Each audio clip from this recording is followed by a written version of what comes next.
ज्ञानाञ्जनशलाकया चक्षुरुन्मिलितं येन तस्मै श्रीगुरुवे नमः।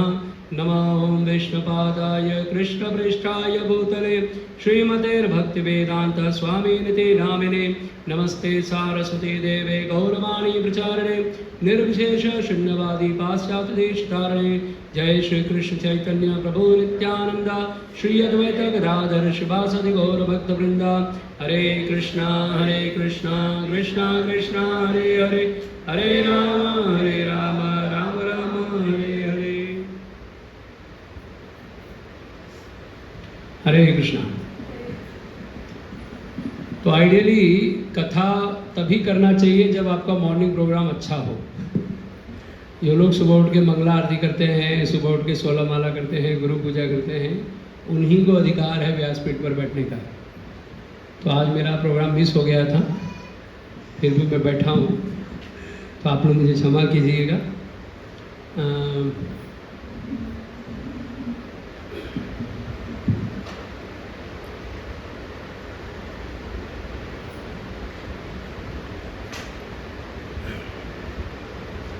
तो आज हम लोग नीलाचल धाम में हैं। यहाँ पर हमने देखा बहुत सारी गाय हैं, खेत है, और गायों की सेवा हो रही है। गाय के बहुत सारे सेवाओं को माध्यम बना करके इस स्थान की पूर्ति की जा रही है। तो पहले तो आपको ये बताऊं, जैसे कल रघुपति विष्णु प्रभु ने आपको बताया होगा कि किस प्रकार से ये नीलाचल धाम की स्थापना की गई है। नहीं बताया? अच्छा ठीक है, तो मैं बता देता हूँ। नीलाचल धाम जो है, ये तो नीलाचल, ये तो जगन्नाथ जी के नाम से रखा गया है।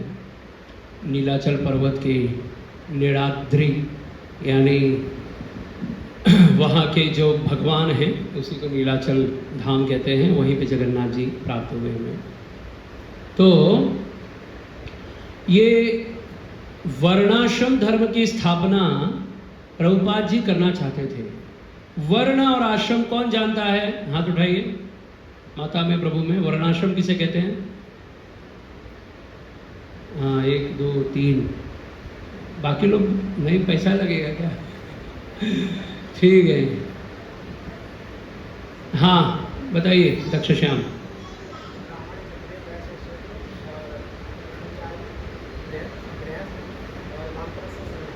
बहुत सुंदर। तो 4 वर्ण हैं और 4 आश्रम। अब आप लोग जिसको नहीं पता है पहले ध्यान से सुन लीजिए और फिर से मैं आपसे रिपीट पूछूंगा। 4 वर्ण हैं। वर्ण क्या है? वर्ण मतलब 4। ब्राह्मण, क्षत्रिय, वैश्य, शूद्र। ब्राह्मण मतलब इंटेलिजेंट क्लास, क्षत्रिय मतलब डिफेंस क्लास, वैश्य मतलब बिजनेस क्लास, और शूद्र मतलब लेबर क्लास। समझ में आया? 4 वर्ण मतलब क्या है? ब्राह्मण, क्षत्रिय, वैश्य, शूद्र। याद हो गया? 4 वर्ण कौन से हैं? ब्राह्मण, क्षत्रिय, वैश्य, शूद्र। ठीक है, समझ में आ गया? याद रहेगा? चलो नेक्स्ट। अब है आश्रम। 4 आश्रम हैं। कौन कौन से हैं? कौन बता रहे थे? हाँ बोलो। ठीक है, तो 4 आश्रम कौन से हैं? ब्रह्मचारी, गृहस्थ, वानप्रस्थ, सन्यास। फिर से बोलिए। ब्रह्मचारी, फिर से। समझ में आया? अब वर्णाश्रम बोलेंगे तो क्या हो गया? वर्ण मतलब क्या हो गया? ब्राह्मण, क्षत्रिय, वैश्य, शूद्र। और आश्रम बोलेंगे तो क्या हो गया? बस। तो ये आपको समझ में। अब इसका डिटेल लीजिए, क्योंकि आपको ये जो स्थान के बारे में समझाना है तो पहले आपको ये पता होना चाहिए वर्णाश्रम धर्म क्या है। ठीक है? हम लोग जो भी शब्द बोलते हैं ना, वो कोडिंग वर्ड होते हैं, कि मतलब सबका सेमोरी बोलते हैं, एक ही शब्द बोलते हैं। तो आप उस एक शब्द से अगर समझ सकते हो तो हम इसके आगे का बड़ा स्टेज का कहानी सुनाएंगे, बात करेंगे। वरना अभी हम लोग को वर्णाश्रम ही नहीं पता है, तो वर्णाश्रम क्या होता है वही नहीं पता है, तो उसका उद्देश्य क्या है वो समझ करना पाना कठिन है। तो 4 वर्णाश्रम हो गए, बराबर? अब सबको याद हो गया है ना? जो लोग लेट आए उनको बाद में पूछा जाएगा। तो वर्णाश्रम का मतलब है कि हम 4 वर्ग हैं। 4 वर्ग मतलब एक तो कौन है, ब्राह्मण इंटेलिजेंट क्लास, दूसरे लोग कौन है, डिफेंस क्लास, तीसरा है वैश्य बिजनेस क्लास, चौथा है शूद्र लेबर क्लास। तो ये 4 लोग जो हैं ये 4 वर्ण कहे गए। वर्ण मतलब ये लोग अपना काम उसी आधार पे करेंगे। जो ब्राह्मण है वो ब्राह्मण का कार्य करता रहेगा, जो क्षत्रिय है या तो वो युद्ध करेगा या तो वो राजा बनेगा, वो तो राज्य की सेवा करेगा। तो अल्टीमेट हमारी रक्षा करने वाला डिफेंस क्लास में आता है। तीसरा है वैश्य क्लास, व्यापारी लोग। ये लोग पैसा कमाना जानते हैं, इनके बोलते हैं ना ब्लड में होता है पैसा कैसे कमाना है। तो ये जन्म से ही इनको कहीं पर भी छोड़ दो पैसा कमा के आ जाएंगे, है ना। तो ये जो बिजनेस क्लास होता है, व्यापारी वर्ग, यह समाज में बहुत आवश्यक है। जैसे ब्राह्मण चाहिए, क्षत्रिय चाहिए, वैसे वैश्य भी चाहिए। और इन सबसे बड़ा और सबसे महत्वपूर्ण विषय है शूद्र। ये बहुत जरूरी है। मतलब जितना लो जाते हैं ना वो उतना थिकनेस चाहिए, उतना बड़ा चाहिए। वो जितना हायर जाएंगे उतना कम रहेगा तो चलेगा। जैसे सर थोड़ा सा रहेगा, छोटा सा रहेगा, चलेगा, लेकिन पैर थोड़ा बड़ा रहना चाहिए ताकि जमीन पर टिका रहे, नहीं। तो ऐसे बिजनेस क्लास के बाद में लेबर क्लास बहुत ज़्यादा महत्वपूर्ण है। अगर सोचो काम करने वाले लोग ही नहीं रहेंगे तो हमारा जीवन कैसे चलेगा? बिल्डिंग कौन बांधेगा, खेत में कौन खेती करेगा, और जो भी हमें वस्तुएं चाहिए उसकी सफाई, उसकी शुद्धता, ये इतना सरल नहीं है। तो इसलिए जो हम लोग कार्य करते हैं वो ब्राह्मण, क्षत्रिय, वैश्य और शूद्र के द्वारा होता है। ये आपको समझ में आया? तो बाद में मैक्स मुलर हमारे देश में आया और उसने जाति पात बना दिया। तो इसलिए हम लोग कहने लगे हम लोग ब्राह्मण हैं, हम क्षत्रिय, हम वैश्य, हम शूद्र हैं। ऐसा पहले नहीं था। पहले सबको अपना लेवल पता था, हम किस लेवल के हैं, हमें वही काम करना चाहिए। अभी आप एक बात बताओ, डॉक्टर को बोलो नहीं नहीं आप डॉक्टर हो ना, चलो चलो अब आपको झाड़ू भी मारना पड़ेगा, आप डॉक्टर हो ना, अब मारो, आप ब्राह्मण हो ना, अब मारो, आप मारे और मारेगा क्या? हाँ, कॉलेज का प्रोफेसर है, आप उसको बोलो चलो चलो खेत में जाओ के खेती करो। तुमको पता है खेती करने में कितना मेहनत होता है? हाँ, बिल्डिंग बांधने में कितना मेहनत होता है, जाओ चलो चलो, वो करेगा। बस यही हम लोगों के दिमाग में घुसाया है कि जब ब्राह्मण ब्राह्मण का कार्य कर रहा था, क्षत्रिय क्षत्रिय का कार्य कर रहा था, तो सब प्रॉब्लम सॉल्व था, कोई इशू नहीं था। लेकिन बाद में ये जाति पात व्यवस्था ला करके सबसे झगड़ा करने लगे। तुम ओपन क्लास के हो, तुम्हारे साथ ये नहीं होगा, तुम लोअर क्लास के, तुम्हारे साथ यही होगा। तो ये करके सबको एक स्तर पे लाने का प्रयास किया गया जो सही नहीं था। तो इसलिए आज आप, मैं बोलता हूँ जो लेबर क्लास है, आप उसको घर में बिठा करके उसकी सेवा करोगे क्या? करना चाहिए, सम्मान देना चाहिए, पर करते हैं क्या? जो लोग इसकी बातें करते हैं ना उनको बोलो जा करके, वो अपने घर पे सोफे पे भी उसको बैठने देंगे क्या? आपके घर में जो कचरा वाला आता है साफ करने के लिए, वो कितना इंपॉर्टेंट काम करता है, और हम उसको कितना वैल्यू देते हैं। यहाँ तक कि वो पैसा भी मांगता तो हम लोग बोलते हैं अरे पिछली बार तो दिया था, है ना। हम तो उसको पैसा तक नहीं देना चाहते, जबकि वो हमारा सबसे महत्वपूर्ण कार्य कर रहा है। अगर कचरा घर में रह गया 2 दिन 3 दिन 4 दिन, आप सोचिए हमारी क्या हालत होगी, बीमार पड़ जाएंगे हम। तो इतना इंपॉर्टेंट काम करने वाले को वैल्यू 0 दिया गया। और आपको पता है हमारे भारत में जो कुम्हार का काम करता है, लकड़हारे का कार्य करता है, ये लोग इतने बड़े वैज्ञानिक हैं, इतने बड़े साइंटिस्ट हैं, इनकी वजह से हमारा जीवन चल रहा है। मिट्टी के पात्र जो हैं उसको कैसा आकार देना चाहिए ये कुम्हार को बहुत अच्छे से पता है, और उसको बहुत अच्छे तरीके से तैयार करके हमें देता था, जिससे हमारा हेल्थ अच्छा रहता था। अब आपको पता है यहाँ गोबर बिछाए गए हैं, गोबर को लेपा गया है। अब आप सभी जानते होंगे जो गांव में रहे कि गोबर को लेपने से इसके ऊपर जो बैठता है ना, इसके ऊपर एकमात्र बैठने मात्र से हमारे शरीर के कई रोग दूर होने लग जाते हैं, केवल ये गोबर के ऊपर बैठने से। इसके ऊपर सो जाओ, आपके बड़े बड़े रोग को ये ऐसे ही ठीक कर देगा, सिर्फ सोने से। इसके ऊपर आसन बिछाने की जरूरत नहीं है। इतना महत्वपूर्ण विषय है ये, लेकिन हम लोग सब छोड़ते चले गए। तो वर्णाश्रम मैंने बताया, वर्ण और आश्रम। आश्रम का मतलब होता है कुछ समय हम ब्रह्मचारी रहते हैं। जय श्री श्री जगन्नाथ बलदेव सुभद्रा महारानी की जय। आश्रम का मतलब होता है 25 साल ब्रह्मचारी, 25 साल गृहस्थ, 25 साल वानप्रस्थ और 25 साल सन्यास। तो जो लोग पहले 25 साल ब्रह्मचारी रहते थे वो बाद में गृहस्थ बनते थे। उनमें अगर किसी को इच्छा नहीं है गृहस्थ में जाने का, अच्छी बात है जो नहीं जाते, तो वे लोग ब्रह्मचारी रह जाते थे, नहीं तो 25 वर्ष के बाद में लोग गृहस्थ आश्रम स्वीकार करते थे। फिर 50 साल में वानप्रस्थ भी लेते थे। ऐसा नहीं है कि बस हमको विवाह करना है क्योंकि आश्रम बहुत जरूरी है ना, लेकिन ऐसा नहीं है। अगर आप विवाह कर रहे हो तो आपको फिर वानप्रस्थ लेने की तैयारी करनी चाहिए। यानी अब पति पत्नी साथ में रहेंगे पर दोनों में कोई शारीरिक संबंध नहीं रहेगा और अब दोनों जंगल में जा करके भगवान का भजन करेंगे। तो वन तो नहीं रह गया, तो किसी मंदिर में किसी स्थान पर जा करके वे लोग तपस्या करते थे। फिर आता है सन्यास। तो जो लोग 50 वर्ष में घर छोड़ते थे, 75 वर्ष की आयु में अपनी पत्नी को अपने बच्चों के हाथ में रख करके खुद सन्यास ले लेना चाहिए। ऐसा नियम था हमारे भारत का। तो लोग सन्यास लेते थे। तो ब्रह्मचारी, गृहस्थ, वानप्रस्थ, सन्यास, ये सब जो है इसके वजह से हमारा सोसाइटी चलता था।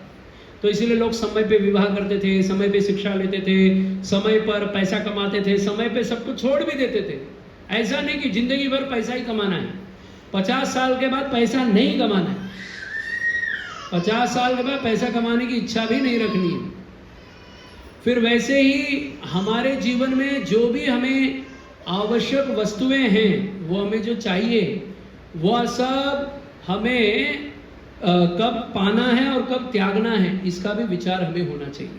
अगर हमारे पास ऐसे विचार नहीं है, बस हमने विवाह कर लिया, हमने बच्चे पैदा कर लिए, अब तो क्या है हमें गृहस्थ जीवन में रहना है, नहीं तो कोई नहीं, ऐसा नहीं है। वानप्रस्थ लेने की भी इच्छा होनी चाहिए, संन्यास लेने की भी इच्छा होनी चाहिए। वो अलग बात है कि नहीं मिले, लेकिन लेने की इच्छा रखनी चाहिए। अगर हम इच्छा भी नहीं रखते तो हमारा जीवन जो है वो और बंधन में फंस जाता है। तो आपको समझ में आया 4 वर्ण कौन कौन से हैं? जोर से एक साथ। ब्राह्मण, आश्रम कौन से हैं? नवजोत प्रभु, यहां समाधि मत लगाओ, आंखें खोल के रखना, ठीक है? आंख बंद नहीं होना चाहिए। आई नो आप लोग कल रात से थके होंगे, कल प्रभु जी ने हमारी बहुत सेवा की थी, इसलिए आज हम यहाँ बैठे हैं। तो जो ये 4 वर्णाश्रम हैं, ये वर्णाश्रम की स्थापना करना चाहते थे प्रभुपाद जी। अब आप लोग हमारे क्लास का कोर में आ जाइए। अभी तक मैं आपको लेवल बता रहा था, अब इसके कोर में घुसते हैं। किसी को नींद आ रहा है क्या? जोर से बोलो हरि बोल। हाँ, तब ठीक है। तो जो लोग प्रभुपाद जी चाहते थे कि लोग जो है वर्णाश्रम धर्म की स्थापना हो, वर्णाश्रम धर्म लोग पालन करें, वर्णाश्रम धर्म की स्थापना करना चाहते थे। कौन?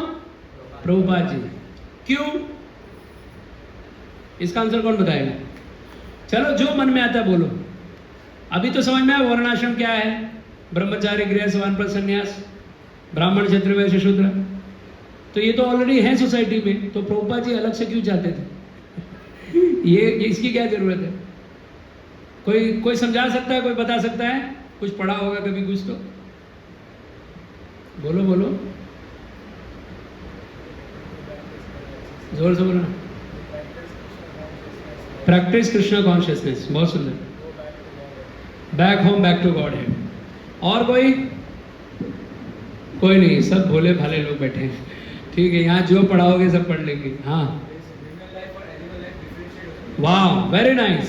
ह्यूमन लाइफ और एनिमल लाइफ को डिफरेंशिएट करने के लिए प्रभुपाद जी ने वर्णाश्रम धर्म की स्थापना चाहते थे। और अरे कुछ बताओ। हाँ, जोर से, समझा नहीं। हाँ, वह भगवान को प्राप्त करने के लिए माध्यम, वैसे इन्होंने भी वही लगभग बताया था, ठीक है? और कोई माताओं में पढ़ते नहीं लगता है बुक्स, है ना? क्योंकि अगर आप प्रभुपाद जी के स्मॉल बुक्स पढ़ लोगे ना सारे, आपको समझ जाएगा प्रभुपाद जी क्या चाहते थे। ठीक है, तो ये वर्णाश्रम धर्म जो है प्रभुपाद जी चाहते थे कि लोग जो हैं वो अच्छा जीवन और सुखी जीवन जिए। अच्छा जीवन और सुखी जीवन जीने के लिए हमें एक ऐसे स्थान पे जाना होगा, ऐसे स्थान पे रहना होगा जहां उन सब विषयों से हम दूर रहेंगे। इसलिए प्रभुपाद जी ने ये फार्म हाउस कम्युनिटी या वर्णाश्रम धर्म की स्थापना के लिए ऐसे प्रोजेक्ट तैयार कराए। इसकी मिनी वृंदावन या अमेरिका में न्यू वृंदावन की स्थापना की थी प्रभुपाद जी ने।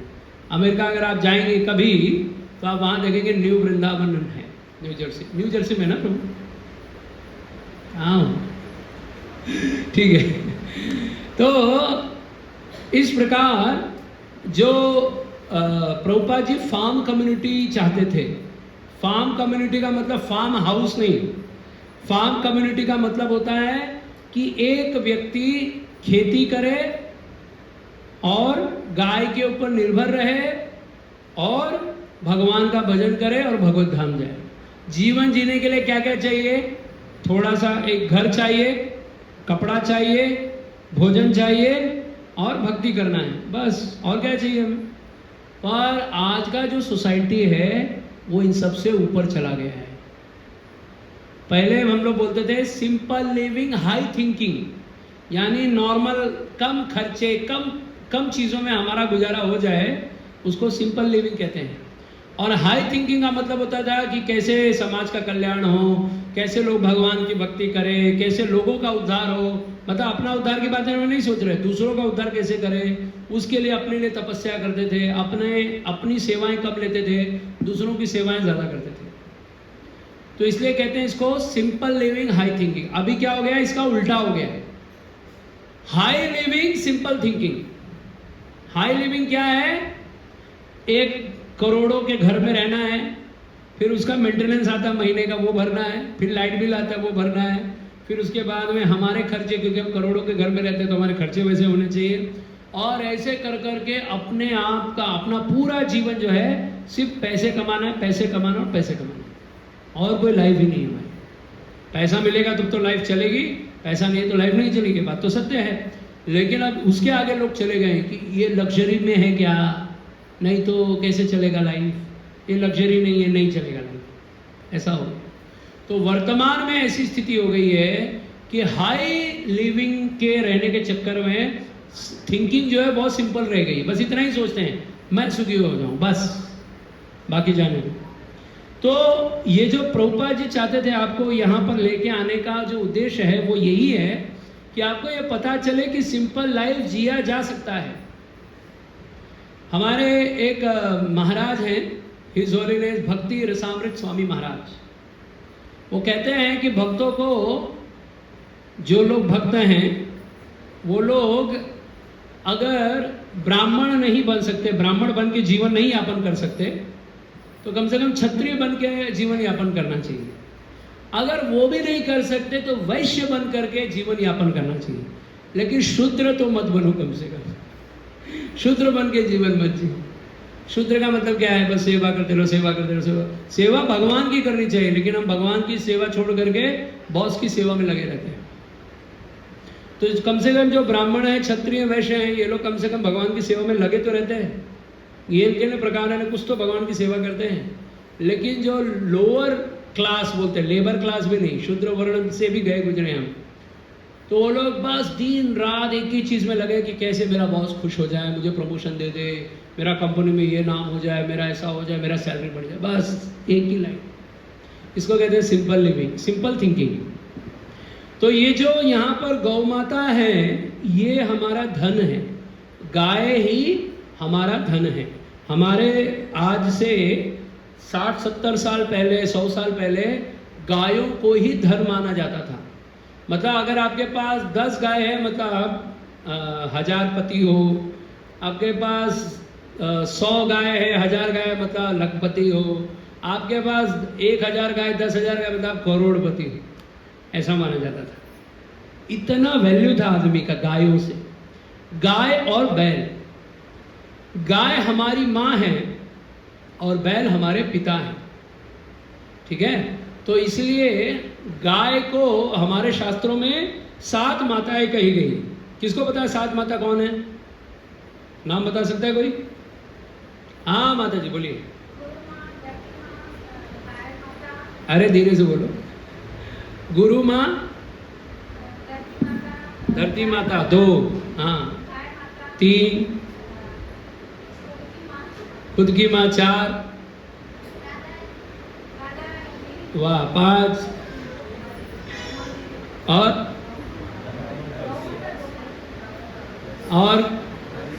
अरे बताओ भाई। हाँ? राजा की पत्नी, हाँ बहुत सुंदर। और धात्री, बहुत सही। और कोई बचा है कोई बताने वाला? ब्राह्मण की पत्नी। और ठीक है, आप लोग तो हाँ इस्कॉन में और एक माता जी अपनी पत्नी को भी लोग माता जी बोलते हैं। तो शास्त्र में 7 माताएं बताई गई हैं। पहली है हमारी माँ, जन्मधात्री, ठीक है, उसको माँ कहा गया, हमारी माँ। दूसरी माँ दाई कहलाई गई है, जो जन्म दिलाती है ना हमें, हमारी माँ से हमें गर्भ से बाहर निकालती है, वो भी हमारी माँ कंसिडर की गई है। इसे जो हॉस्पिटल में सिस्टर बोलते हैं ना, वो एक्चुअली माता कही जाती है, इसलिए हमारे इस्कॉन में सबको माता ही बोलते हैं, ठीक है। तो जन्म देना, जो जन्म दिलवाती है वो भी माँ कंसिडर की गई है। तो कितनी हो गई? 2 माँ, एक हमारी माँ, एक जिसने हमारा जन्म कराया, 2 माँ। तीसरी माँ है ब्राह्मण की पत्नी, यानी गुरु पत्नी। ब्राह्मण गुरु को एक ही कंसिडर किया जाता था। तीसरा है राजा की, चौथा है राजा की पत्नी, है ना, राजा की पत्नी भी, वो भी हमारी माँ है, क्योंकि पहले राजा की पत्नी भी प्रजा का देखरेख करने में पूरा सहयोग देती थी। ऐसा नहीं बोलती थी देखो मुझे आज नेकलेस नहीं मिला ना तो मैं बताऊंगी, ऐसा नहीं बोलती थी। वो बोलती थी पहले प्रजा का देखो, मेरा बाद में देखना। इसलिए उसको महारानी कहा जाता था। रानी वही है जो दूसरों का कल्याण चाहती हो, इसलिए उसको रानी कहा गया है। हमारे यहाँ तो आम भाषाओं में भी नौकरानी कहा जाता है कि नहीं, क्योंकि वो भी कल्याण चाहती है। तो कितनी हो गई? 4। 5वीं कौन है? गौ माता। 6ठी कौन है? धरती माता। अब 7वीं खत्म हो गए सब, तो गुरु पत्नी जोड़ लेते। तो हाँ रघुपति प्रभु, ये तो समाधि में।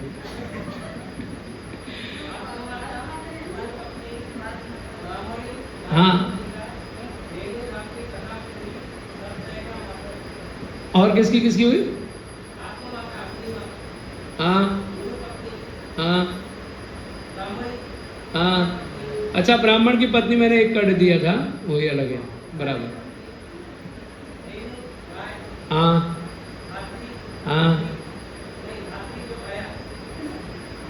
दाया, हाँ हो गया, पृथ्वी माँ, तो बराबर 7 है। वही हमने ब्राह्मण को एक जोड़ लिया था, ब्राह्मण गुरु को, तो प्रभु जी बता रहे हैं गुरु की पत्नी। और तो गुरु पत्नी, ब्राह्मण पत्नी, राजपत्नी, ये सब भी हमारी माँ है। और गौ माता, धरती माता, दात्री और हमारी माँ, ये सब टोटल 7 माताएं हैं। तो 7 माताओं में, अरे क्यों चिल्ला रहे हैं, ले जाओ उसको बाहर या उसको शांत करा दो बस, ठीक है। तो ये जो 7 माताएं हैं, इनको माता इसलिए कहा गया है क्योंकि ये अपने आप को हमारे लिए सहन करती है, अपने आप को, अपनी सुख को त्याग के हमको सुख प्रदान करने के लिए, सुख देने के लिए ये हमारे लिए चिंता करती है, इसलिए ये हमारी माता कहलाई जाती है। तो इनमें से गौ माता जो है वो एक ऐसी माता है जो अपने थन में हमारे लिए दूध रखती है। जैसे पहले 4 गायों के 4 स्तन होते हैं, पता है आपको? 4 स्तन जो होते हैं, ये 4 अश्विनी कुमार जो हैं उनके स्वरूप माने गए हैं। अश्विनी कुमार कौन है पता है? ये भी सर्जन लोग हैं स्वर्ग के। अश्विनी कुमार ये घोड़े के रूप में रहते हैं। तो 2 अश्विनी कुमार हैं और गाय के 4 थन हैं। तो जो 2 थन हैं वो गाय अपने बच्चों के लिए रखती है और जो 2 थन हैं वो हमारे लिए रखती है। इसलिए जो गाय की जो वास्तव में जो गाय का दूध निकालते हैं ना, वो गाय जो दूध पीती है उसका थन नहीं छूते हैं। जो गाय हमारे लिए जो थन रखती है उससे दूध पीते हैं। तो जो गाय का बच्चा है वो तो सब में ट्राई करता है कि किससे मुझे ज़्यादा दूध मिलेगा, तो वो उससे ट्राई करता है गाय का बच्चा दूध पीने का। तो कितने लोग क्या करते हैं, गाय के बच्चे को गाय के थन में लगाते हैं, वो थोड़ा सा 2 मिनट भी 1 मिनट भी दूध नहीं पीता है, उसको खींच लेते हैं, फिर बैठ के दूध निकालते हैं। एक्चुअली ऐसा नहीं है। गाय जो है वो हमारे लिए उतना दूध रखती है और अपने बच्चे के लिए भी उतना दूध रखती है। ऐसा नहीं गाय सिर्फ अपने बच्चे के बारे में सोचती है, वो हमारे बारे में भी सोचती है। इसलिए गाय के 4 थन होते हैं। नहीं तो ज़रूरत क्या थी? हमारे माताओं के 2 स्तन होते हैं लेकिन गाय के 4 स्तन हैं। क्यों? क्योंकि वो 2 हमारे लिए अलग से रखती है। इसलिए गाय जो है वो एकमात्र केवल अपने बच्चों को नहीं पालती, हमें भी पालती है। इसलिए उसके 4 स्तन दिए गए हैं, 4 थन दिए गए। तो ये जो दूध पीने की जो हमारी कैपेसिटी है वो उतनी है, क्योंकि गाय उतनी ही देती है, उससे ज़्यादा नहीं देती है। अब एक गाय कितना दूध देती है ये उस क्लाइमेट के ऊपर डिपेंड करता है, वो गाय कहाँ रहती है। जैसे आप देखेंगे जहाँ हरियाली ज़्यादा होती है वहाँ गाय का सर जो है नीचे की ओर ज़्यादा झुका रहेगा। जहाँ हरियाली ज़्यादा रहेगी वहाँ गाय का सर झुका हुआ रहेगा। जैसे साउथ में आप चले जाइए, वहाँ की गाय हाइट में भी कम होगी और नीचे झुकी हुई ज़्यादा मिलेगी। क्यों? क्योंकि वहाँ घास एकदम इजीली अवेलेबल होता है। लेकिन आप गुजरात में जाएंगे, राजस्थान में जाएंगे, तो वहाँ की गायों का सर बहुत ऊपर रहता है और गाय बड़ी लंबी लंबी होती है। क्यों? क्योंकि वो दूर से देखती है घास किधर है। जैसे आप लोग टेंशन ले रहे प्रसाद किधर है, तो वैसे वो ऊपर उठ करके देखती है कि कहाँ पर है। तो इसलिए वहाँ की जो गाय है ना वो बड़ी लंबी चौड़ी रहती है, ऐसा देखने को मिलता है। यहीं आप यूपी में चले जाइए तो वहाँ की गाय का हाइट एकदम बहुत एवरेज हाइट रहता है, बहुत छोटा, और वो गाय बहुत बड़ी भी नहीं रहती और उसका दूध भी बढ़िया निकलता है। क्योंकि उनको भी गाय जो है छोटी इसलिए होती है क्योंकि उसको ज़्यादा झुकने की ऊपर उठने की ज़रूरत नहीं है, नीचे से ही उसका काम हो जाता है। तो इसके लिए वो नीचे झुक करके घास खाती है। तो इसलिए गायों का जो शारीरिक स्तर है उसके क्लाइमेट के आधार पे उनका जो शारीरिक प्रकृति ने जो बनाया हुआ है वो उसी आधार पर है। इसलिए हम कुछ गायों को बड़ा कुछ गायों को छोटा देखते हैं। तो हम लोगों को तो कोई जिसको बड़ा पसंद है उसको लगता है हाँ बड़ी गाय मतलब बहुत अच्छा है, कुछ लोगों को छोटा दिखता है। अभी आप यूपी वगैरह साइड में जाएंगे, बिहार साइड में जाएंगे तो वहाँ का बैल भी बहुत ज़्यादा हाइट नहीं मिलेगा आपको। पर आप राजस्थान गुजरात में देखिए जो लंबी लंबी चौड़े चौड़े बैल होते, ये रहते, वृषभ रहते हैं, बहुत बड़े बड़े होते हैं। उसका स्वभाव, क्योंकि वहाँ का क्लाइमेट वैसा होता है, उनको वैसा भोजन की व्यवस्था के आधार पे वो लोग वैसा ढूंढते हैं। तो आपको समझ में आया गाय के 4 जो थन हैं वो क्यों है। अच्छा, गाय का गोबर और गाय का मूत्र भी बहुत जरूरी है। गाय के गोबर में साक्षात लक्ष्मी जी निवास करती हैं। आपको लक्ष्मी मतलब पैसा लगता है ना, लेकिन लक्ष्मी मतलब गाय का गोबर भी। अब ये बात हमारे दिमाग में ड्रिल नहीं हो सकता क्योंकि हमें पैसे से ही सब खरीदने आता है।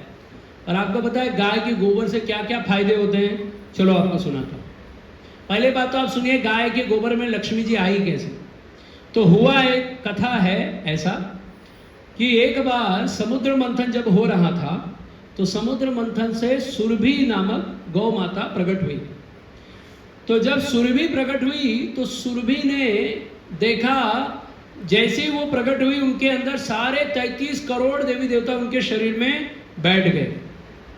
तो गाय के नाक में गाय के ये लरी होती है ना जैसे निकली हुई होती है, वो गाय का ये जो कुंभ होता है उधर, गाय के पेट पर, गाय के रोम पर, गाय की पूंछ पर, गाय के पैरों में आगे पीछे, गाय के जांघ पर, गाय के घुटने पर, सभी देवी देवता बैठ गए। उसका लिस्ट है लेकिन हमारे पास समय कम है तो मैं उसको अगली बार के लिए रखता हूँ ताकि अगली बार आपको और डिटेल में गाय के बारे में बताऊँ।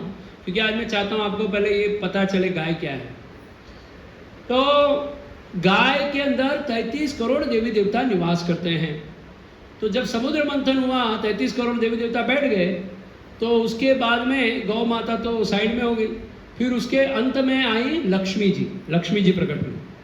तो जब लक्ष्मी जी आई तो उन्होंने तो पहले कहा कि देखो मेरा विवाह तो विष्णु से होगा तब तो मैं करूँगी, नहीं तो नहीं करूँगी, नहीं तो मैं जा रही हूँ वापस। तो देवता लोग बोले अरे लक्ष्मी जी हमारे ऊपर कल्याण कीजिए। तो बोले मेरा विवाह उन्हीं से हो सकता है जो सबसे शक्तिशाली हो और सबसे बड़ा ज्ञानी हो, वैरागी हो। तो मैं एक्चुअली उद्देश्य ये बताना चाह रहा हूँ कि लक्ष्मी जी उसकी ओर अट्रैक्ट नहीं होती जो लक्ष्मी जी के पीछे भागता है। लक्ष्मी जी जब देखी समुद्र से निकल के राइट देखी तो देवता लोग चिल्ला रहे मेरी ओर आओ, असुर लोग को देखा तो बोलते मेरी ओर आओ। तो लक्ष्मी जी ने देखा एक व्यक्ति मेरी ओर नहीं देख रहा है, वो कौन है? विष्णु। तो बोले वो कौन है जो मेरे को नहीं देख रहा है, मुझे उससे विवाह करना है। तो स्त्रियों का स्वभाव होता है, उनको वही पसंद आता है जो उनकी ओर नहीं देखता है। ठीक है, अब ज़्यादा दिल पे मत ले लेना। ठीक है, तो जो माता लक्ष्मी हैं, जब उनका भगवान विष्णु से विवाह हो गया तो उन्होंने देखा कि सुरभि माता के अंदर में 33 करोड़ देवी देवता निवास कर रहे हैं। उन्होंने कहा मुझे भी माँ अपने शरीर में वास दीजिए। तो गौ माता बोली देखो तुम्हारा नाम तो चंचला है और मैं तो स्थिर रहती हूँ, तो मेरा तुम्हारा क्या लेना देना? तुमको घूमना पसंद है, मुझे स्थिर रहना पसंद है, तो मेरा तुम्हारा योग तो नहीं बन सकता है।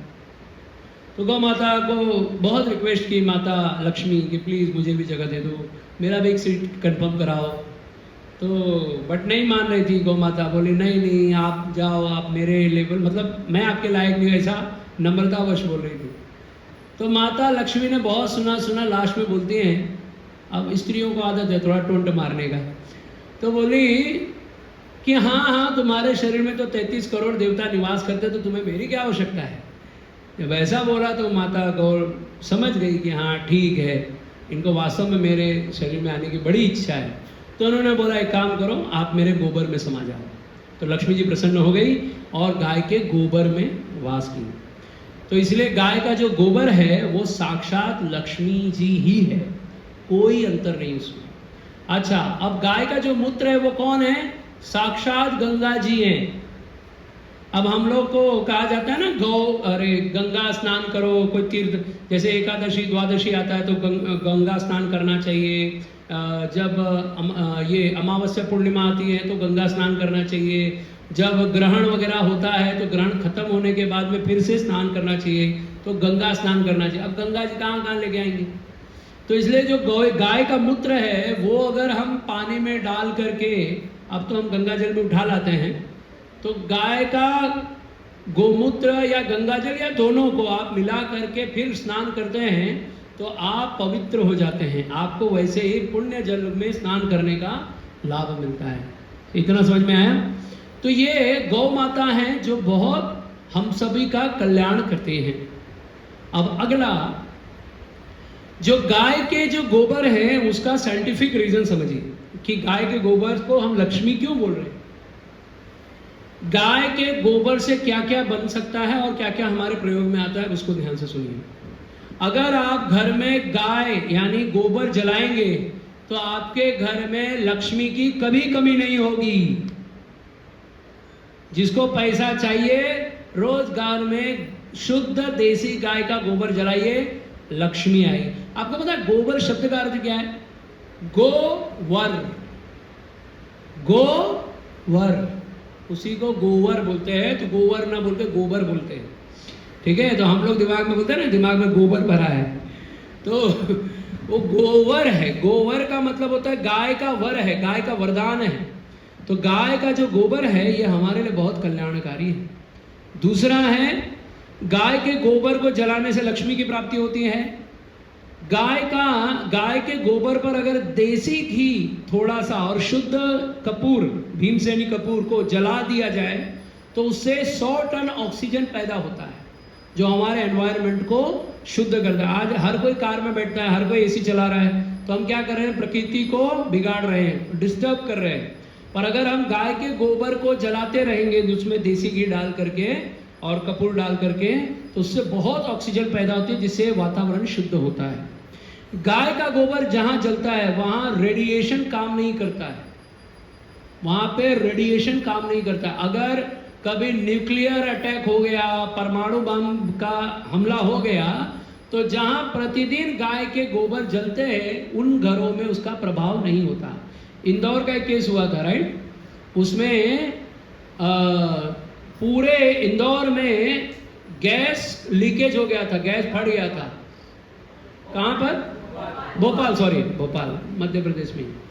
तो वहाँ पर इतना बड़ा धमाका हुआ था जिससे बहुत सारे लोग मर गए, लेकिन उसी बीच में एक घर था, वहाँ पे एवरीडे गाय के गोबर को जलाया जाता था, अग्निहोत्र किया जाता था, इसलिए वहाँ पूरे परिवार को रेडिएशन का एक बोलते हैं ना लाइन भी उसको तकलीफ नहीं हुई और सभी लोग प्रोटेक्टेड रहे।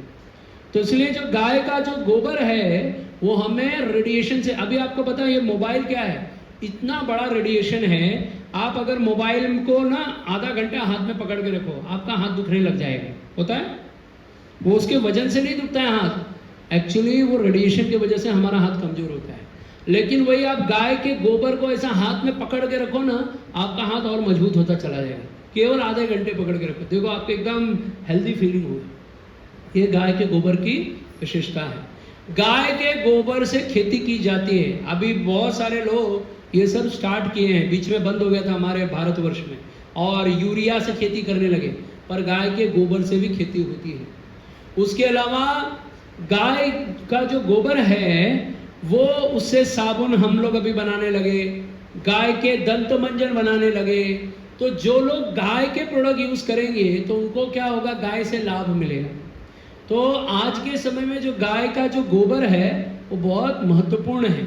आज आप यहाँ पर आज आप खरीद के भी जा सकते हैं गाय के प्रोडक्ट्स वगैरह, और ये लेना ही चाहिए गाय के प्रोडक्ट्स, क्योंकि आपके घर में जो साबुन है ना, वो साबुन जो है वो गाय का हो तो शुद्ध है, वरना चर्बियों से साबुन बनाया जाता है। पता है आपको, चर्बी से बनाया जाता है, यानी जो जानवर कटते हैं ना तो उनका मांस बचता है, उसका क्या करते हैं, उससे दो काम किया जाता है, एक साबुन बनाया जाता है और एक जो पूजा में यूज करने वाला घी होता है ना, देसी घी जिसको आप पूजा में यूज करने वाला बोलते हैं, वो एक्चुअली चर्बी है, मांस है, मांस नॉनवेज, उससे घी बनता है।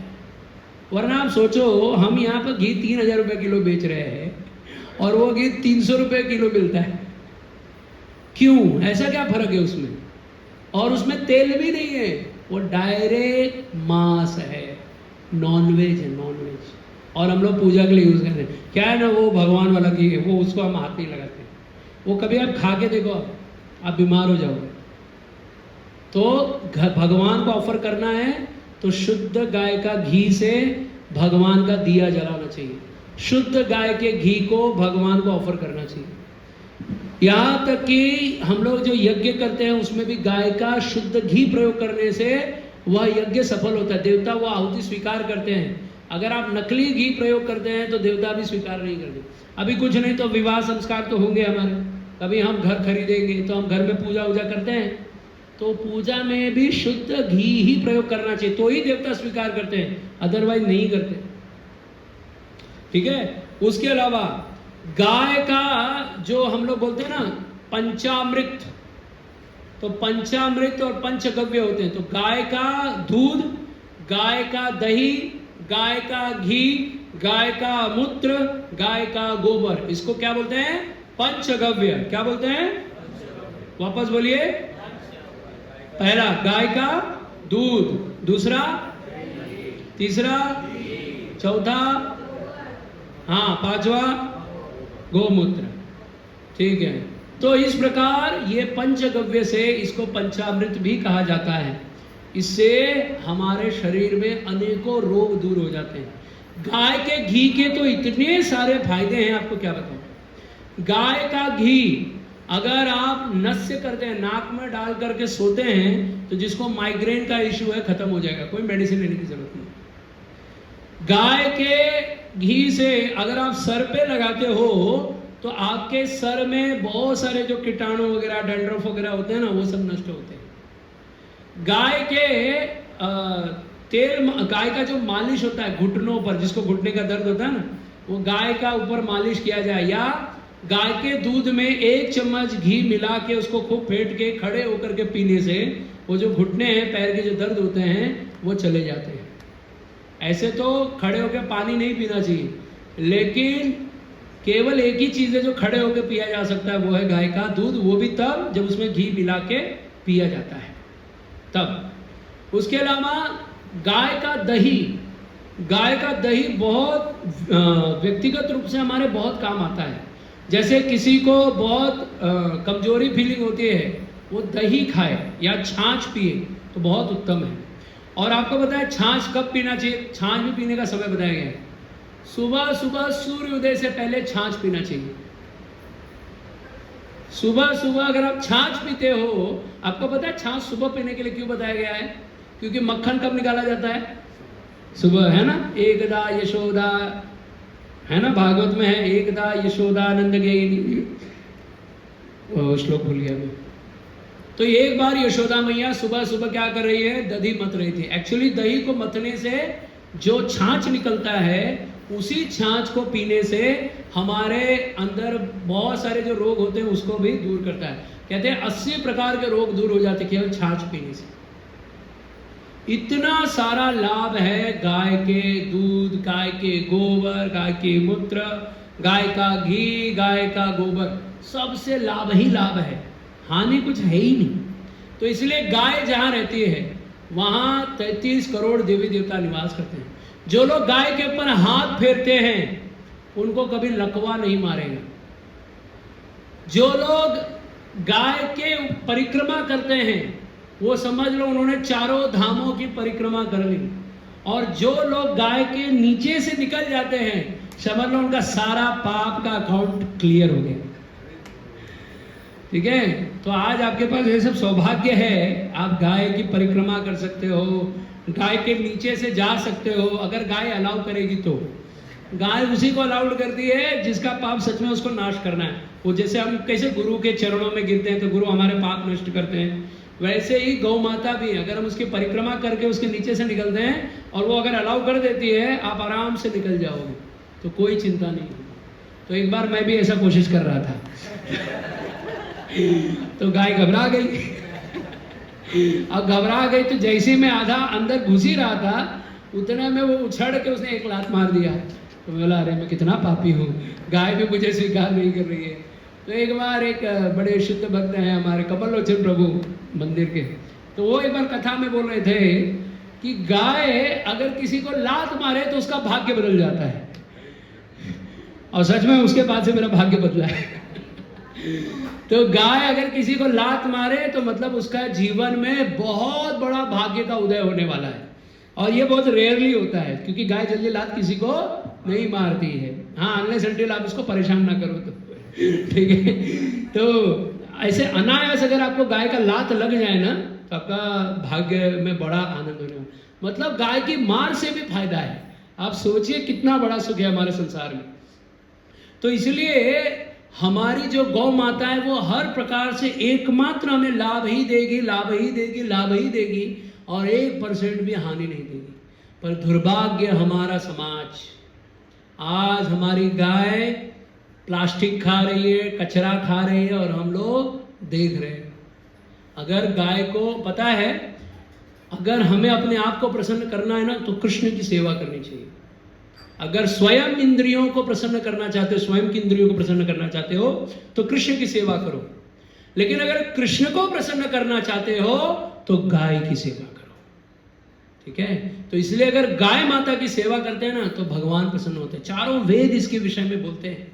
उसके अलावा गाय के, जब भगवान श्री कृष्ण ने पूतना का वध किया था तो गोपियां लेकर के आई, उनको गाय के दूध से स्नान कराया, दही से स्नान कराया, मूत्र से स्नान कराया, फिर उनको टीका लगाया। किसका पता है? गोबर वाला। ओम केशवाय नमः, नारायण नमः, माधवाय नमः, गोविंदाय नमः, विष्णुवे नमः, ऐसे करके उनको टीका लगाया। छोटा सा तो शरीर था, उसमें टीका लगा रहे थे। तो श्री कृष्ण के रक्षा के लिए, भगवान को कोई रक्षा कर सकता है तो एकमात्र गौ माता कर सकती है। तो इसलिए गौ माता उनकी भी रक्षा करती है जो हमारी रक्षा कर रहे हैं। आप सोचिए गौ माता कौन है।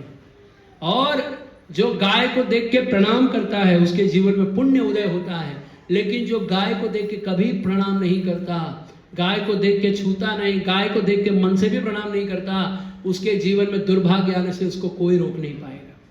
इसलिए गाय जब भी दिखे एटलीस्ट प्रणाम कीजिए। गाय मिले तो उसके ऊपर हाथ फेर लीजिए, गाय मिले तो उसे कुछ खिला दीजिए। और गाय मतलब जो हमारी देसी गाय है।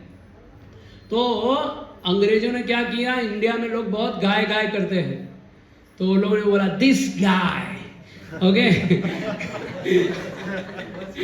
तो वो गाय गाय करते करते हम लोगों को गाय बना दिया, ठीक है। और उन लोगों ने क्या किया, देखा कि लोग गाय का लोग बहुत काम करते हैं, तो उन लोगों ने एक ब्रीड तैयार किया, भैंस और गाय से मिक्स करके एक और गाय तैयार कर दी जिसको हम जर्सी गाय बोलते हैं। वो जर्सी गाय क्यों बोलते हैं, क्योंकि न्यू जर्सी में उसका डेवलपमेंट हुआ था। तो जो जर्सी गाय देखिए आप, उसका मुंह जो है वो देसी नहीं विदेशी है, ऐसे थोड़ा बड़ा है, चौड़ा है, उसका हाइट भी बड़ा चौड़ा रहता है। और जर्सी गाय देसी गाय के मुकाबले ज़्यादा दूध देती है, क्योंकि भैंस ज़्यादा दूध देता है। प्लस जर्सी गाय का दूध हमारे लिए हेल्थ के लिए सबसे बुरा है। आज आप सोचते हैं ना, डॉक्टर लोग क्या बोलते हैं, अरे गाय का दूध मत पियो, गाय का घी मत खाओ, गाय का चीज़ प्रोडक्ट यूज़ मत करो। क्यों? क्योंकि वो बोलते हैं गाय से फैट आता है, जो सच बात है।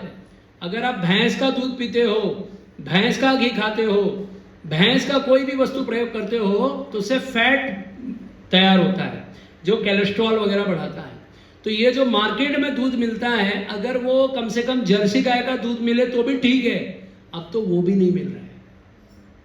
आज के समय हमें जो दूध मिलता है वो पता है क्या, यूरिया मिक्स करके दूध बनाया जाता है, जिसमें झाग आता है, मलाई भी निकलती है और हम बड़े खुश होते हैं। एक्चुअली गाय के दूध में ज़्यादा मलाई नहीं निकलता है, बहुत नॉर्मल मलाई निकलता है, ठीक है। तो गाय का साड़ी से दूध आता है, लेकिन बहुत ज़्यादा ऐसा वजन नहीं रहता उसमें।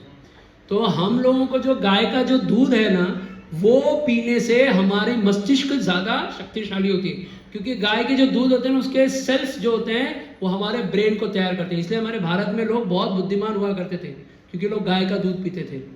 गाय के दूध की विशेषता सुनिए, एक आपको उदाहरण से समझाता हूँ। जो भैंस होता है वो जब अपनी माँ से बिछड़ जाता है तो कुछ समय के बाद उसको छोड़ दिया जाता है कि जाके अपनी माँ से दूध पी ले। तो भैंस के जो बच्चे होते हैं वो सब भैंसों के पास भागते हैं, तो सब जगह वो लात खाता रहता है, हट यहाँ से, हट यहाँ से। तो जहां पर उसको लात नहीं मिलता है तो उसको मालूम पड़ता है अच्छा ये मेरी माँ है, तो वो जाके दूध पीता है वहां पे। लेकिन गाय का जो बच्चा होता है वो जैसे ही 100 गाय खड़ी हो, वो सीधा अपनी माँ के पास जाएगा और माँ से दूध पिएगा। तो आपको समझ में आया गौ का दूध कितना इंपॉर्टेंट है, क्योंकि गाय का बच्चा भी बहुत इंटेलिजेंट होता है। गाय का बच्चा, गौ माता है ना, आप कभी भी अगर आप लोग यहाँ पूरा दिन अगर रहोगे तो कभी देखना ध्यान से, गाय ना टाइम पे निकलती है चरने के लिए, और टाइम से सब लाइन से लग के आते हैं। अभी हम लोग को प्रसाद के लिए भी लाइन में बोलता लगना पड़ता है, फिर भी लोग धक्का मारते हैं। पर गाय को अंदर भी जाना है तो लाइन से जाती है, ऐसा नहीं कि सब धक्का धुक्की करते रहते हैं, सब बस भागते हैं आगे आगे, लेकिन लाइन से अंदर एंट्री करते हैं। जय श्री जगन्नाथ बलदेव सुभद्रा महारानी की जय। आरती, ओके, थैंक यू। तो इस प्रकार जो गौ माता है उनके इतने लाभ हैं जिससे हम सभी का जीवन का जो है वो उद्धार होना संभव है। इसलिए अगर आप चाहते हैं कि आपके जीवन में गौ माता का आशीर्वाद प्राप्त हो तो गाय के प्रोडक्ट को खरीदिए, गाय के वस्तुओं को लीजिए और गाय से अपने जीवन को सुखी बनाने का प्रयास कीजिए। आज के समय में भी गाय का दूध हमें मिल रहा है, हमारे इस्कॉन जू में अवेलेबल है। बहुत सारे भक्तगण हैं जो गाय का दूध सप्लाई करते हैं। अगर आपको गाय का दूध चाहिए, अगर आप दूध पीते हैं तो आपको गाय का दूध ही पीना चाहिए। आपको पता है जब बच्चे जो होते हैं माँ का दूध नहीं पी पाते तो उनको गाय का दूध पीने का रिकमेंडेशन दिया गया है, डॉक्टर भी बोलते हैं। लेकिन वास्तव में जो जर्सी गाय का दूध है वो नहीं पीना आना चाहिए, शुद्ध देसी गाय का दूध। अब जर्सी गाय देसी गाय में फर्क क्या है? देसी गाय को हम्प होता है, कुबड़, लेकिन जर्सी गाय एकदम फ्लैट होती है, ठीक है।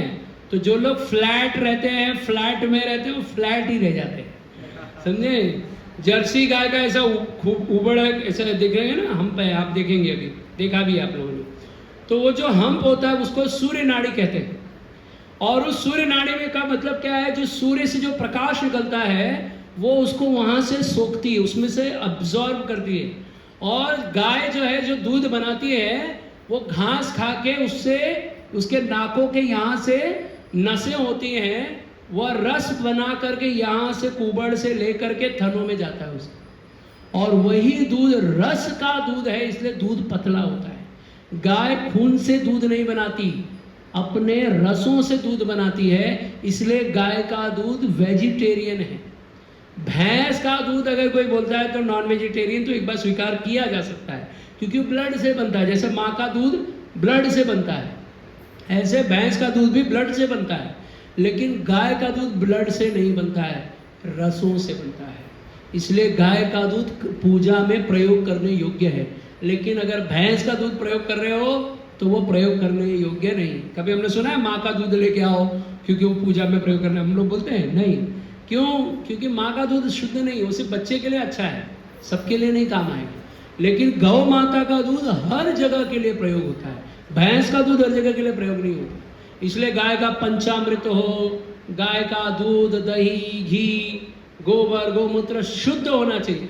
अच्छा, गोबर गाय का मूत्र जो होता है ना उसमें तेज होता है, अगर उसका गंध आएगा आपको तो ही वो गाय का गोमूत्र है। अगर आप जर्सी गाय का लेंगे ना तो उसमें इतना गंध नहीं आएगा, मतलब वो तेज नहीं मिलेगा आपको, उसका सुगंध जो आता है वो नहीं मिलेगा। क्योंकि गौ माता का जो मूत्र है उसमें भी बहुत बल होता है। बहुत सारे रोगों का उपचार गाय के मूत्र से किया जाता है। कौन से नक्षत्र में कौन से किस दिन हमने कौन सा मूत्र निकाला है, उसको मूत्र का भी प्रयोग होता है। जैसे पुनर्वसु नक्षत्र में गाय का मूत्र निकाला जाता है और सूर्य उदय से पहले गाय का मूत्र निकाल करके उसका प्रयोग किया जाता है। तो मैं इतना वैज्ञानिक चीज आपको इसलिए बता रहा हूं कि गाय का इतना लाभ हमें भगवान दे रहे हैं पर हम लोग उससे वंचित हैं। तो इसलिए आज हम तलाशरी में आए हैं, तलाश करते करते कि हमारा जीवन का उद्धार कैसे हो। तो हम यहाँ पर आए हैं कि यहाँ पर आके गौ माता की खूब सेवा करें, गाय को दान करें और गौ के लिए दान करें। हम लोग जब विवाह वगैरह कराते हैं ना तो हम लोग उसमें भी बोलते हैं कि आप 5वां ओम पंचनयो विष्णुस्त्वा नयतु, मतलब कि हे गौ माता तुम्हें प्राप्त हो, गाय तुम्हें प्राप्त हो। कि गाय के बिना हमारा जीवन, हमारी संस्कृति, हमारा उद्धार होना ही संभव नहीं है। जब आपको पता है किसी की मृत्यु होती है तो गौदान का विषय बताया गया, क्योंकि जब किसी की मृत्यु हो जाती है ना तो उसको अगर स्वर्ग भी जाना है तो उसको बीच में एक नदी आती है, उसको वैतरणी नदी कहते हैं। आपको पता है वैतरणी नदी कैसी दिखती है? मुंबई का गटर देखा है? वही है वैतरणी नदी। एकदम उसमें पीप, मल, मूत्र, रक्त यही सब बहता रहता है और वो एकदम खौलता रहता है, लाल लाल, ब्लड से पूरा लाल रहता है वो। उसको एक ही व्यक्ति क्रॉस करा सकता है, वो है गौ माता। तो जिसने अपने परिवार में किसी की मृत्यु हो गई उसके लिए दान किया और अपने जीवन में अपने लिए गाय का दान किया। एक गाय आज के समय 70,000 की आती है, ठीक है। लेकिन जो गौदान करता है अपने जीवन में, तो जब वो स्वर्ग जाता है तो वहां जाने के लिए जो ब्रिज चाहिए, वो ब्रिज बनाने का काम वो गौ माता करती है, उसे करता ले। तो वो जो ब्रिज जो उसको क्रॉस करने का काम गौ माता करती है। तो गाय की पूंछ पकड़ के खड़े रहना पड़ता है, माने बैठना पड़ता है, बैठ करके गाय हमको लेकर के क्रॉस करा देती है। तो एक उदाहरण हम लोग ऐसा देते हैं कि एक बार एक ब्राह्मण था, बहुत कंजूस था, नहीं सॉरी एक सेठ था, बहुत कंजूस था। तो उसने एक ब्राह्मण को गौदान देने के लिए बुलाया, क्योंकि उसने सुना था गाय दान करना चाहिए। तो गौदान करने के लिए एक ब्राह्मण को अपने घर पे बुलाया कंजूस सेठ ने। तो कंजूस सेठ ने मिट्टी का गाय बनाया और वो ब्राह्मण को दान दे रहा था। तो ब्राह्मण बोला, अरे तुमने तो गौदान के लिए बुलाया। तो बोला, हाँ दे तो रहा हूँ गाय। बोला, कौन सी गाय? बोला, यही तो है, मिट्टी की गाय। बोला, अरे तो मिट्टी की है, इसका क्या करूंगा? बोला, देखो गौदान के बारे में लिखा था, वो मिट्टी की हो कि असली हो कि नकली हो ये नहीं लिखा था। तो मैं गाय दान दे रहा हूँ, ठीक है, तो तुम लेके खुश रहो। तो ब्राह्मण अब बोला ठीक है छोड़ो, अभी आया हो तो लेके जाता हूँ। तो ब्राह्मण लेके गया।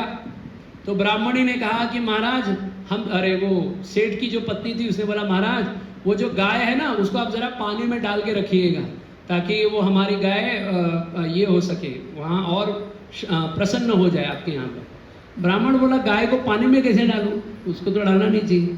बोला नहीं नहीं महाराज जी मेरी इच्छा है, आप घर में ले जाके ही डालना। बोला ठीक है। तो अब ये तो हो गया। तो जब वो कंजूस सेठ जब मर गया, उसकी मृत्यु हो गई, तो उसकी पत्नी की भी मृत्यु साथ में हो गई। तो दोनों साथ में स्वर्ग की ओर जा रहे थे। तो वो गौ माता जो है बैतरणी नदी क्रॉस करा रही थी। तो कंजूस सेठ मन में सोचने लगा गाय का पूंछ पकड़ के कि यार मैंने तो मिट्टी का गाय दिया था, तो भी देखो मैं कितना बुद्धिमान हूँ कि मैं फिर भी गाय मुझे क्रॉस करा रही है। तो उसने अपनी पत्नी को बोला देखा मैंने मिट्टी का गाय दान किया था, फिर भी देखो मैं कितना आराम से मैं स्वर्ग जा रहा हूँ। तो ब्राह्मणी उसकी सेठ की पत्नी बोलती है कि अरे तुमने वो जो मिट्टी का गाय दिया था ना उसके वजह से तुम्हारी मुक्ति नहीं हो रही है, मैंने उसमें 4-5 सोने के कॉइन डाले थे इसके लिए हमारी मुक्ति हो रही है। तो सेठ बोलता क्या तूने मेरे सोने के कॉइन डाल दिए, और जैसे ही बोला वो वैतरणी नदी में गिर गया। तो कभी कोई गाय को दान करे तो उसको रोकना नहीं चाहिए, और हो सके तो गौ का दान करना ही चाहिए, या गाय के निमित्त धन देना चाहिए। हम जो भी गाय के निमित्त 1 रुपया दे सकते हो तो 1 ही रुपया दो, 100 दे सकते हो 100 दो, जो यथाशक्ति है दे दो। गाय को आज दोगे कल आपको वो 1000 लाखों गुना रिटर्न आएगा चल के। ये इन्वेस्टमेंट है और इसका इनकम बहुत ज़्यादा है, अनलिमिटेड इनकम है। तो इसलिए जब भी हम गाय गौशाला जाएं कभी, तो जो भी हमारी यथाशक्ति हम जो दान दे सकते हैं देना चाहिए, और गाय को बचाने के लिए धन खर्च करना चाहिए। कम से कम उन लोगों को धन देना चाहिए जो गाय की रक्षा करें। अभी हमको कहा जाए गाय को पालो तो हम तो नहीं पालने वाले, तो कम से कम हम यहाँ पे कोई गाय दान करके उस गाय का संरक्षण के लिए हर साल कुछ दान करें। जैसे गवर्नमेंट क्या बोलता है साल में 1 बार आपको इनकम टैक्स भरना पड़ेगा, जैसे हम लोग जिस सोसाइटी में रहते हैं उसका भी टैक्स होता है, पानी का टैक्स होता है ना, सबका टैक्स होता है।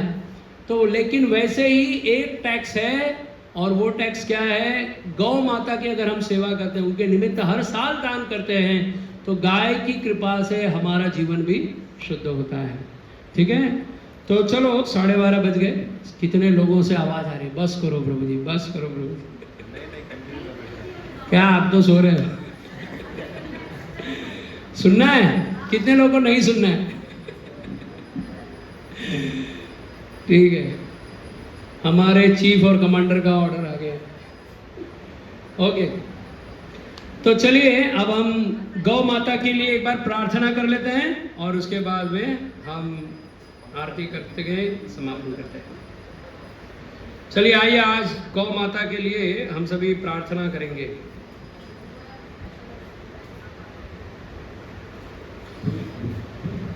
बोलिए ओम ओम, थोड़ा जोर से बोलो ओम शुभ ओम शुभ कामयाय विद्महे कामतत्राय धीमहि तन्नो धेनु प्रचोदयात्। ओम शुभ कामनाय विद्महे कामतत्राय धीमहि तन्नो धेनु प्रचोदयात्। ओम शुभ कामयाय विद्महे कामतत्राय धीमहि तन्नो धेनु प्रचोदयात्। अभी इंद्रदेव ने माता सुरभि को प्रार्थना किया है। आइए वह श्लोक 4 श्लोक हैं, हम पढ़ेंगे। ओम नमो देव्ये महादेव्ये सुरभे नमो नमः। ओम नमो देव्ये महादेव्ये सुरभे नमो नमः। गावं बीज स्वरूपाय नमस्ते जगदम्बिके नमो राधा प्रियाय च पद्माशाय नमो नमः नमः कृष्ण प्रियाय च गावां मात्रे नमो नमः ओम कल्पवृक्ष स्वरूपाय सर्वेषां सततं परं श्रियाय धनदाय श्रीदाय धनदाय च वृद्धिदाय नमो नमः शुभदाय प्रसन्नाय गोप्रदाय नमो नमः यशोदाय कीर्तिदाय धर्मज्ञाय नमो नमः बोले सुरभि मात की जय गौरी माता की जय श्री कृष्ण कन्हैया लाल की जय। ठीक है, तो अभी हम लोग खड़े होते हैं, भगवान की आरती कर लेते हैं, 5 मिनट कीर्तन करेंगे, फिर सभी लोग प्रसाद के लिए प्रस्थान करेंगे। ओके, प्रस्थान करके